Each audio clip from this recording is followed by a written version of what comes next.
So as we looked at InterGen Data, what we did was we said, look, give us data. We will turn around and send you back. Here's when these life events are likely to happen. More importantly, here's when the life events, especially around critical illnesses, are likely to happen. Because people don't plan for those types of things. They don't plan for a heart attack. You don't plan to get cancer. But when it happens, you have to adjust. You have to make changes. Come on in and sit back, relax, and enjoy episode 105 of the Wealth Tech Today podcast. I'm your host, Craig Iskowitz, the founder and CEO of Ezra Group Consulting. Over the past 16 years, we've worked with hundreds of fintech vendors and enterprise wealth management firms to guide them towards making better business and technology decisions. I'm going to give a quick shout out to our head of research, Jean Sullivan, and the terrific work she and her team have been doing this year. If your company has a software product that you're selling to asset managers, broker dealers, RIAs, or other firms, go to our website now. Don't wait. Go to our website, EzraGroupLLC.com, and fill out the Contact Us form, and let's get a call to find out more about what your needs are. Our research team can deliver a wide range of market insights, including competitive analysis, addressable and obtainable market estimates, sales targeting, and insights on buying decisions, and a whole lot more. Your firm needs this data to be successful. And you can start the process rolling by going to our website, EzraGroupLLC.com. All right, that's the end of the self-promotional segment. This podcast features interviews, news, and analysis on the trends and best practices in wealth and technology for wealth management, asset management, and related areas. And this episode is part of our July focus, which is on the crossroads of health and wealth. We're talking to the founders of innovative startups who are merging health and wealth to help financial advisors build stronger relationships, improve outcomes, and enrich their clients' lives. A couple of housekeeping tasks before I forget. A quick shout out to our sponsor, the Invest in Others Foundation. Please go to investinothers.org and be sure to subscribe to our show wherever you listen to podcasts so you don't miss future episodes. And now let's get this episode started.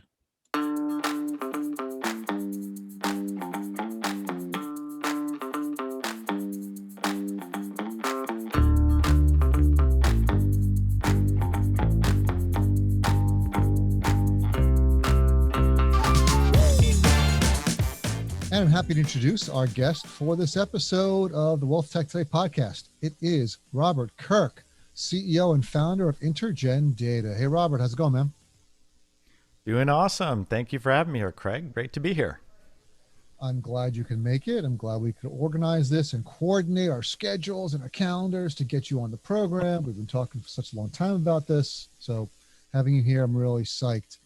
Tell everyone where you are calling in from, my friend. Calling in from Dallas, Texas. Love Dallas. Hate the football team. Love the people. Great place to be. Clients there. Spend a lot of time in the Dallas area. Checking out all the barbecue. My favorite thing was I would go there every other week. So I was staying in Dallas a week, then home a week, then back and forth. And every time I was there, I would try a different barbecue place. And that was one of my favorite things to do. Absolutely. And as a Cowboy fan, I also don't like the Cowboys and where we've been for the last few years. So I understand that plight of yours as well. And there you go. So we can do a whole sports podcast next time, but now we're doing a tech podcast. So talk to us about InterGen Data. Give us a 30-second elevator pitch. Absolutely. So 30 seconds, we have built proprietary technology that predicts life events. We provide this data to businesses so they can better align their products and services to their clients' needs, do it proactively and in a regulatory manner. A regulatory compliant manner. Absolutely. It's got to be there. Yeah. And full disclaimer, I am on the advisory board for InterGen Data because I like it so much. I think it's a great idea, great product, great technology. And I'm not the only one who thinks it's a great idea. You've really been getting a lot of traction from fintech and insurtech accelerators. Can you talk about some of the most recent ones you guys are joining? Yeah, so we had recently been in the MetLife Accelerator, which was tremendous. That gained us a lot of notoriety. It also brought us into the insurance world for many different reasons. One, on the the P&C, the life side, also the regulatory perspective as well. And then as of the beginning of April, we got into Plug and Play's accelerator, the Silicon Valley InsurTech accelerator. And that's provided us a tremendous amount of exposure to numerous other insurance companies who are now talking to us about how our data can be used within their companies. So for people who are listening who aren't familiar with these, what's the talk about the Plug and Play accelerator? What is that? Okay. So Plug and Play is a well-known entity, kind of like Techstars or Y Combinator. And then what they do is Plug and Play has a group of companies that are considered their partners. So they're anyone's from, USAA to Aflac to all name brand companies, large corporations. And Plug and Play facilitates having meetings where they say to the companies like an Aflac or USAA, what are your problems? What are your hurdles? What are you trying to address? And kind of like an outsourced vendor, almost more like a camp, they really go through and talk to us as startups and say, here's the problems that these large firms are trying to overcome. Does your solution fit their problems? Can your solution provide answers to their problems, whether it's on personalization, hyper personalization, defining risk, defining better product fit? And when we go through that, they facilitate that meeting between the two companies. They're kind of like the go-between, kind of that R&D department of those firms. And that's what they really facilitate. And then they go out and get groups of companies to be in the cohorts. And then they say, this is the class. And then they go kind of promote that. Yeah, I see these all over the country. It's become a huge deal. I mean, Y Combinator used to be one of the only ones out at one point. Now everyone seems to be doing it, but it's a great idea. I mean, all these firms need exposure, they need money, they also need connections and advice in whatever particular industry they are in. And you guys cross a number of industries. You're not just in insurance, for example. You also help other firms. And we wanted to talk about a couple of different case studies that you guys are supporting. So can you talk about the areas around Reg BI, KYC, suitability that your product is helping? Yeah, absolutely. And thank you for that question. So some of the traction that we've gotten recently over the past couple of months, we finalized two proof of concepts with real data, with real customers. One of those happened to be with a company by the name of Giacomo.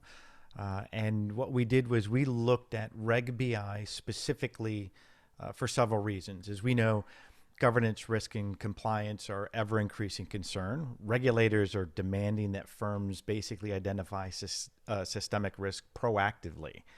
And at the heart of this is really advice.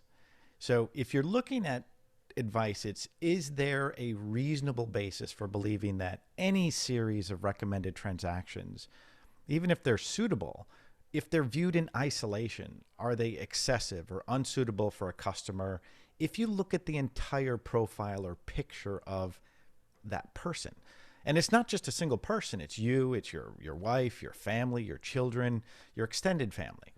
So as we looked at InterGen Data, what we did was we said, look, give us data. We will turn around and send you back. Here's when these life events are likely to happen. More importantly, here's when the life events, especially around critical illnesses, are likely to happen. Because people don't plan for those types of things. They don't plan for a heart attack. You don't plan to get cancer. But when it happens, you have to adjust. You have to make changes. So we started to say in KYC and suitability, you have time horizon, you have risk, you have investment amount, you have asset allocation, which are all the standard ways of looking at it. But when you look at the data we're providing, it's, well, wait a minute, this could happen. And even though your risk profile says this is good, and you have a good amount of investable assets, the likelihood of you getting involved with, say, something like a variable annuity, it's an illiquid investment. So I may be the perfect target. I may be 53, making the most amount of money in my life, or whatever the situation is. I don't have a lot of debt. So something like that could be a good vehicle. However, if I found out 5 minutes later that I had an 80% chance or 90% chance of cancer, I'm going to need the capital rather than an illiquid investment. So it's combining our expected expenses from a life perspective, looking at it as a whole in a householding perspective, and then saying, I might need more liquidity tomorrow than I do today. So even though you're asking me the right questions, you're comparing me to only a point in time situation, but you're not taking into account the things that might happen. And in doing so, we found out that you can actually look at that data and say it's peer-to-peer comparison today, but also future peer to expected expenses, and therefore it may not be a suitable transaction for you. So we basically combine both the life events, expenses of tomorrow, with what the product is today. And we found that within the variable annuity space, we could really determine if this is something that should be recommended or not. This is one of my favorite use cases for InterGen data, and because it's something nobody thinks about. As you mentioned, everything's point in time. Everything we see, every tool is always, what do you got today? And then it projects that out into the future without much changes. They may adjust it for capital markets assumptions a bit. Maybe if they're doing Monte Carlo, they'll show you some sort of range, but that's just the market performance. It doesn't look at your own performance. Like, what's my health performance? I need a Monte Carlo for my health. What's 1,000, right? What's 1,000 simulations of what can happen to me over the next 40 years? And that's how I want to see my expected expenses analyzed. And that's, like, as you mentioned, how you determine a real suitability. Yeah, you're right. So I look at it this way. I'm 53. My wife's younger than me. I've got two daughters, 16 and 13. So in a few years, they're going to be going to college. But in a few years, what if I also have a medical or an illness or something chronic that I have to deal with? What if I have to also deal with my in-laws or my parents? All of these things in a life come together at one point. So the more you can measure, the better you can understand that. That's what we need to look ahead on the things that are unplanned and say, what can we take into consideration? Like you said, the Monte Carlo scenario, give me a range of things. Let me find out. That's really the goal. So you're spot on with that. Indeed. And so when you talk about a phrase you mentioned, which I think is really something you want to dive into, is it empirically defensible? And we never really thought of that until Reg BI came around. So how does InterGen Data feed? You're not a financial planning tool yourself, but you feed other tools with your data and your analysis. So how does your data and your analytics make other tools better at empirical defense? Yeah, so that's a really good question, and you are spot on. We are not a financial planning tool. We are not a risk tool. We are extra data elements that we believe should be incorporated into those products and to help make them more contextually relevant and then help make their predictions and their models more accurate. So as an example, what we did in this proof of concept, we took in almost 12,000 variable annuity transactions. And yes, of course, we were able to process it in under 15 minutes. But what we did is we took a look at the reputational, regulatory, and financial risk of the company. And when we ran these algorithms on top of their transactional data, we were able to instantly find, okay, you do not have enough risk tolerance information across some time horizons are missing, some age is missing, some incomes aren't correct. And when you look at them in comparison, they're not quite there. What I mean by that is, out of that original approximate 12,000 transactions, 92% didn't have enough data. So right there, we meant here is empirical evidence that says you need to go do a data cleanup and get your advisors and your people to go back and ask more questions. Find out if this data is really true or missing. And if it's missing, okay, fulfill it. Now, of that, there remained about 1,000 transactions we were able to analyze. And 45% of them were in compliance. And we said, hey, these are straight down the middle. They're not risky. These are pretty decent, easily defensible, we like to say. But of the ones that weren't, about half of them, right, we turned around and said, here's some moderate risk. These need review.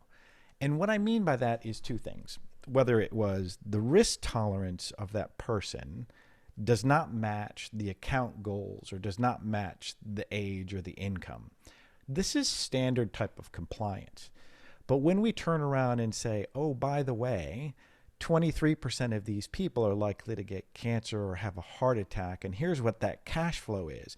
That's based on 4.2 million people like them, 3.6 million people like them, because we took the US data that we gather, the 140 million rows of data that we have, and say, this is typically what happens to this type of a person living in this area, of this race, of this gender, of this background.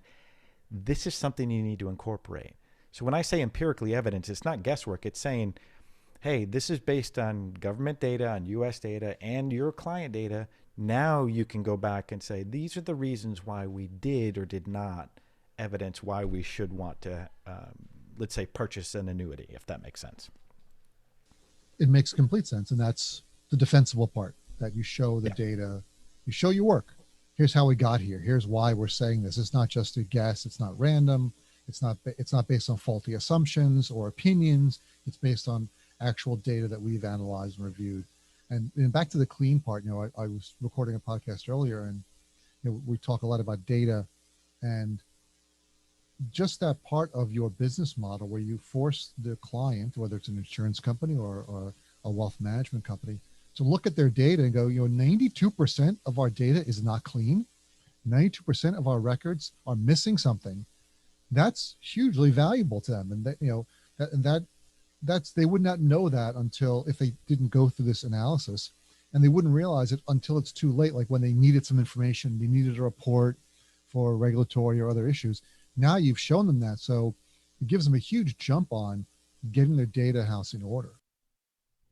Yeah, absolutely. And, first knowing, and that's the part about the proactiveness that the SEC is asking and what FINRA is asking for.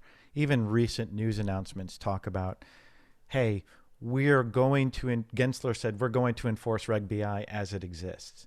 Well, that means they're going to start looking for evidence. They're going to start looking for why you recommended something and how you recommended something, because they're looking for data. They're looking for what is the model.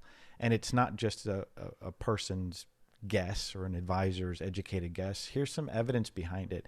And if you don't have that information, then go clean it up. It's not a bad thing. It's a good thing. It means you can go get it done. And it gives you the ability to be proactive and not reactive. And that's what the regulators don't want to see, is you constantly being in a reactive state. They want to see you actually going out and doing something about it.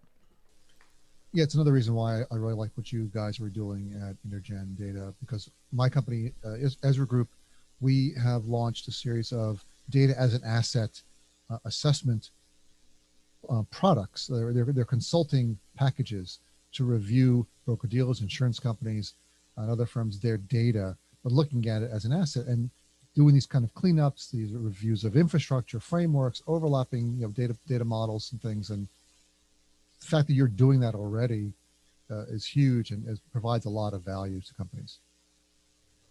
Well, thank you. We hope so. So we're looking forward to seeing this kind of version into some more revenue for us as we go forward this year. Indeed. So moving on to the next area, and I'm going to keep repeating myself. I really like this use case as well, and this is one of the use cases I talk about when people ask me, what's my 30-second overview of InterGen is the cross-sell, upsell opportunities for insurance and the insurance shortfall analysis. Can you explain how that works?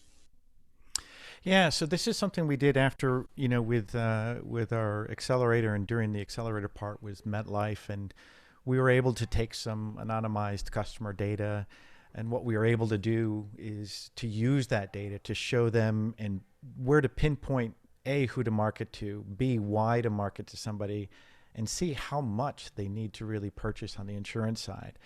As you know, every year all employees get up towards the end of the year and they've got to enroll into their corporate insurance plans, and you got to opt in, and is it high deductible, low deductible, medium deductible, life, health, this, and it always ends up being a tough decision because you don't know how much you should purchase. But if you ask people, they'll say, maybe an insurance agent will say, purchase as much as you can. Well, that's not really the answer. The answer is purchase as much as you need to for the reasons and specific areas you have to. So what we did was we took in an employee plan and we took in some data. Again, it's anonymized. And we were able to use that data and ping it against our system. And what we came back with was a couple of things. We said, look, let's look for all the critical illnesses that these people might have, their employees, over the course of 1, 3, 5, and 10 years. And let's see if it's a big amount. And what we found out over the course between 5 and 10 years was that this one employer, they were likely to have about almost 46% of their employees have more critical illnesses than they were projected based on what they had for insurance. Now, what I mean by that is when they came back with our answer, it ended up being a $20 million shortfall. So think of 1,200 employees and think of 600 of them saying they're going to be in 5 to 10 years, $20 million of expenses, and they don't have that in terms of their coverage. So all of a sudden we knew, oh my gosh, whether it was cancer or heart attacks or diabetes or all these different types of diseases, that they're going to have issues. Specifically, we were able to identify the ones that had enough coverage that were good. That was group 1. Group 2 were people that said, hey, if you make a small adjustment, $20 to $30 a month today, over the course of the next 5 years or so, you're going to be okay. And that was group 2. And then group 3, well, they were the group that really needed the most help. And we found evidence of people where some of their employees, and here's one example, where one employee was going to have about $180,000 shortfall in expected critical illness and expenses. And she makes $25,000 a year. There's no way for her to overcome that type of a problem. Even if we were 50% wrong and it's a $90,000 difference, she still can't make that up. So that becomes a problem for lost wages, lost time. But what about the people? How do you care for them? How do you help them? And by us able to identify that, that allowed them to understand from a hospital indemnity, critical illness, optional life, here's other products we can sell to this person or that person should use to help overcome that difference. And that's massive. That's a huge thing for the employee, for the employer, and it makes everyone look good. It's kind of a win-win situation. It is. And I thought that was a huge benefit. But I wanted to drill down on one piece of that. When you said 46% of the employees were projected to have more illnesses, is that a probability analysis where you said that they're this likely, this probability likely, or this percentage more likely to get an illness, or how does that work? Yeah, so that works by the way we look at everything. It's by race and by gender and by where you live and what you do. So if you think about it, the short answer is yes, it is a probability study. And then secondly, upon that, it's probability based on who you are. So if you think about, let's say, look at all the cancers in the world. You build a big bell curve. And within that bell curve, that might affect X million people. But then it's a big bell curve based on, let's say, myself, Native American Indian. So I'm a smaller subsection. And I happen to be male. I'm a smaller subsection. But I happen to work in Texas in financial services. So based on that, I know the core group of people. And then I can say, does this represent a true number in accordance to the national statistics of how many people get cancer based on your age, based on your race? And then we combine that data to say, this is the likelihood of you getting this disease, and this is the likelihood of you having to pay for these, and typically at what age. So that's how we do the grunt work of it, but it does come out and say X million of people, X percentage of this population, here's the propensity number. So we assign that. And if it's greater than 50%, we include it. If it's under 50%, we exclude it. So that way it becomes kind of binary. I'd like to take a break from this episode to talk about our sponsor, the Invest in Others Charitable Foundation. Invest in Others recognizes individuals and advisory firms that are making a difference by donating their time and money to causes that matter to them. By sharing their stories and awarding funding to organizations they care about, Invest in Others raises awareness, encourages others to get involved, channels additional resources to those in need, and demonstrates the generosity of the financial advice industry. I've been involved with Invest in Others for a number of years, and we just did our judging. I've been fortunate to be asked to be a judge for some of their awards, and the one we just did was Volunteer of the Year. So we reviewed 10 different advisors and their charities and what they gave to their charities, the work they've done over many years, some more than a decade of work with their charities, to try to come down to which one was the Volunteer of the Year. And the Volunteer of the Year, their charity will receive $50,000. The second and third place runners up get $20,000. And I believe the next three get $2,500. So a lot of these charities are getting some money. The number one gets $50,000. Really hard to pick. There's a lot of great charities out there. I would encourage you to go to investinothers.org. Read about what they're doing, their good work, meet their board of directors, look at their grants for good, and make a donation. Hopefully your company will match it. That means you can do double the good for a lot of great charities. The Invest in Others Foundation. Yeah, I think all this stuff is really cool because it's something that's really not being done at any other level. And there's so much value across the spectrum of whether it's wealth or insurance or other aspects to be able to provide this kind of information. But I don't want to dwell too much on that because we've got another use case I wanted to sneak in on this podcast. So can we talk about what I was calling the Zip plus 4, but it's really you're increasing your predictive capabilities around expanding partnerships with other data providers. And this particular data was anonymized tax information, and how can you use that data to provide more value and more accurate results for some wealth management firms? Yeah, so that's excuse me. So that's a really good question for several reasons. First of all, data can either help us on a quantitative side or it can help us on a qualitative side. And when we look at the quantitative side, what we're looking at is specifics around actual numbers. And if you think about the averages of where people make money, right? So when does a person make the most amount of money in their life? Well, there's technically two answers. One is 51 for 20% of America, and the second number is 47 for 80% of America. But the differences between the two are massive. The differences are between $160,000 and $65,000. So the 20% of America that makes the most amount of money at their life at 51 tend to have similar jobs. They're lawyers, they're doctors.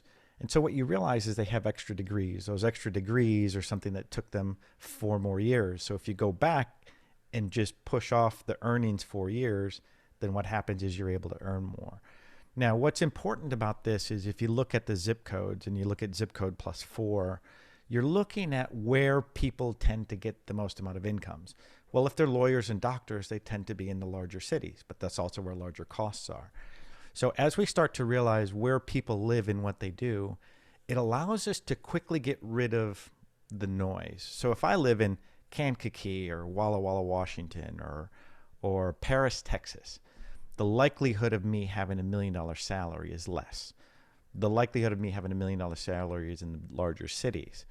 So that's standard. We kind of know it, but now we can prove this down to the zip code plus 4. So what I mean by that is the data providers we're looking at give us 150 million households of data, 200 million adults in the US. We have 1,400 data elements that we can start to look at. So imagine being able to say, you don't have to ask 20 questions to understand my financial place in this world.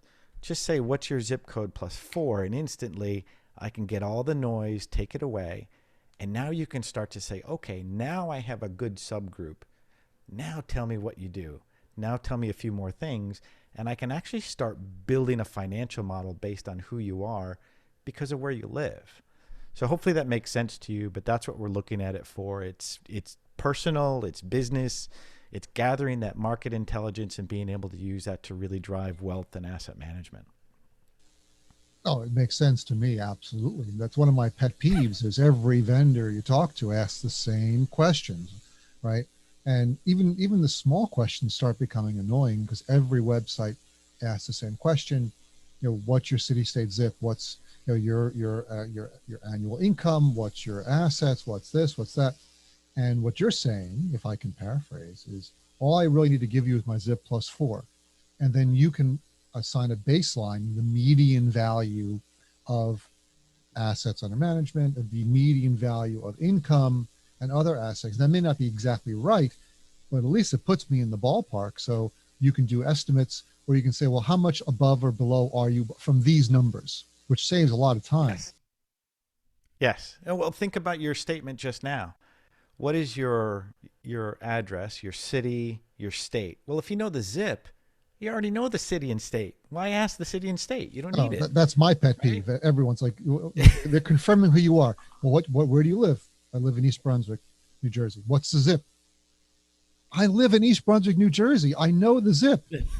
That doesn't verify anything. You're not providing any value by making me give you the zip. I should just give you the zip and nothing else. Then you should know what city and state I live in. But they all ask for everything. It's over and over again. It bugs me too, because at that point you realize that, so basically the amount of data that we can get from the zip plus 4 basically says, okay, I know the household income on the median for that whole zip plus 4. I know the capital gains. I know the interest. I know the tax loss carry forwards. I know the typical pensions and annuities. Think about all your schedules you submit to the IRS. Right. That comes from the anonymized tax data you're getting. Correct. And so all of a sudden you realize that you don't have to ask all of that. And like you said, present a different use case where all of a sudden you're like, well, I make a little more, I make a little less. It becomes a slider bar adjustment. It's a much better experience for the customer. And it's actually something that relates to you. You don't have to say, oh, I got to fill this all out again. That's the nightmare scenario. Yeah. And also you can take steps, and depending on what your user experience is, you can provide more information to the client right away without asking for all that. Because even though, I'm just making these numbers up. If you live in a particular area and the median household income is 75,000, but you make 87,000, that's not going to change much of the advice I give you, that difference. So I can just give you the advice. It doesn't really matter what there's a certain range above or below the median that the same advice holds true. Is that a true statement? Yeah, no, that is a true statement. And that's where we say that's your first step. Let's change the way it's done. Secondly, now let's think about how else we can change things, right? So like you said, if it's 75 or 68 or 72, that's small variance. But let's say I'm Native American Indian. I have a large propensity to type 2 diabetes, to alcoholism, to Alzheimer's. Okay, well, at what age does that typically happen? We're going to give you that data as well. So now you already know my expenses going forward almost instantly. One question, zip, boom. I mean, of course, I can tell you a whole bunch of data we collect that maybe not be useful, but all the people that speak a Croatian language in Allegheny County in Pennsylvania. But in reality, who cares, right? So it's great to know it, but you've got to make sure that that information is really contextually relevant. And that's what we're saying. Make it relevant, make it quick. You don't need to ask 50 questions. People speak Croatian or Hungarian. I mean, one of my grandfathers was Hungarian. Trying to translate his birth certificate was a real pain in the ass in Hungarian. But yeah, I know what you're talking about. So wrapping up because we are running out of time. Talking about so closing statements. We're talking about the intersection of health and wealth and how they're coming together and how they're merging and how they really shouldn't be separate because there's so much interaction. Can you talk about a bit about how InterGen Data is helping advisors merge health and wealth? Yeah, so it goes along the same lines as some of the increasing our predictive capabilities, right? It's additional data sets. So having data around emergency medical records, having data around claims, we can take in $7.8 million or 7.8 billion claims data. We can take in all the prescription data of what's typically happened, knowing, whether it's 11 billion RX claims, and here's what people are spending their money on.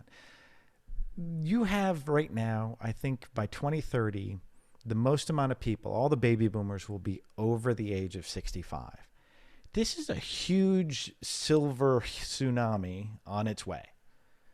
And with the way we are going today, the medical expenses are going higher. People are living longer, which means you're going to endure that cost longer. We have to be prepared for that. So if we're not taking into context the medical expenses, the living expenses, then the question is, what are you doing today to help us get there, to help us overcome this?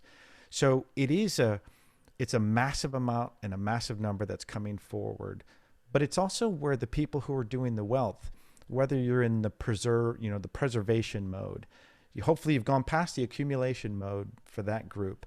But in other people, it's the accumulation, decumulation, preservation, utilization. You've got to combine that.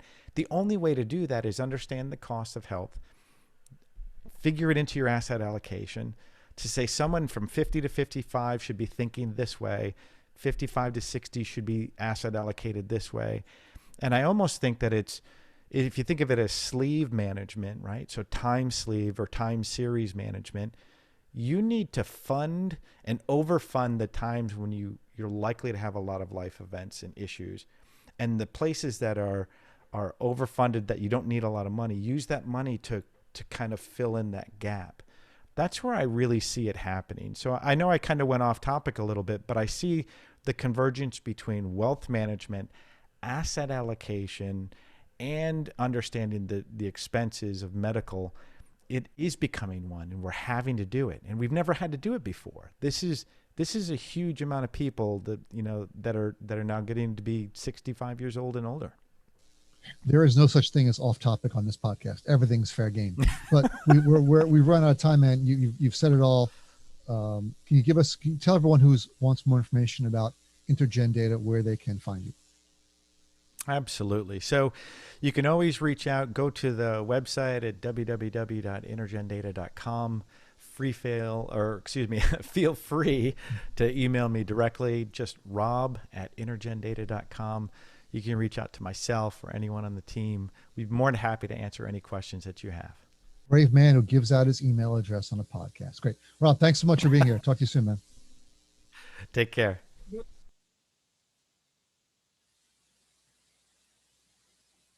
Hey, it's Craig again. And here are my top 3 takeaways from this wonderful interview with Rob Kirk.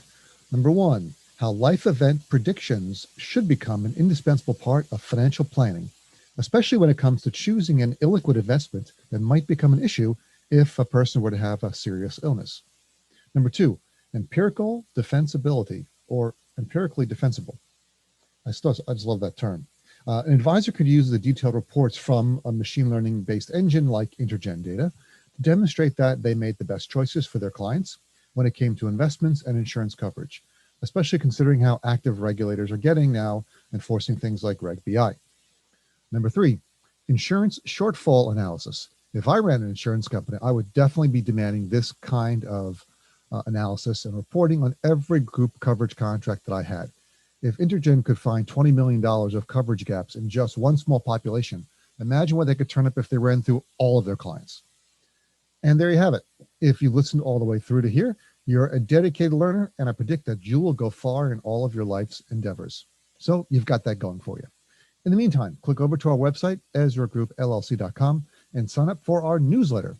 Once a month, you'll receive an email chock full of knowledge and industry goodness, and you'll be glad you did. I'll talk to everyone again next time.